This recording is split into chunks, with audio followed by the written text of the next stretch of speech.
রাফসান বড় হচ্ছে এক এতিমখানায়, আর ঈদের অল্প কিছুদিন আগেই এক পরিবার তাকে দত্তক নেয়। সেই পরিবার তাকে বাড়িতে নিয়ে আসে।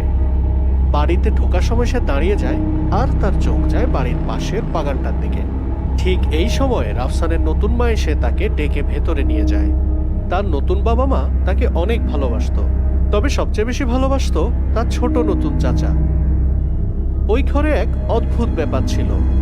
রাফসান সারা বাড়ি ঘুরে বেড়াতো, কেউ তাকে বাধা দিত না, কিন্তু বাড়ির দোতলায় যেতে তার কঠোর নিষেধ ছিল। রাফসান প্রায় সময় দোতলার দিকে তাকিয়ে থাকত। কঠিন নিষেধ তাকে আরো বেশি দোতলায় যেতে উৎসাহী করে তোলে। একদিন সে দোতলায় উঠতে যাবে, এমন সময় তার ছোট চাচা এসে তাকে আটকায় আর উপরে যেতে বারণ করে দেয়। ঈদের ঠিক আগের দিন রাতে রাফসান তার রুমে যাওয়ার সময় দোতলার দিকে চোখ যায়। যেহেতু সবাই ঘুমে আর কেউ জানবে না, এই সুযোগে সে দ্রুত দোতলায় উঠে যায়।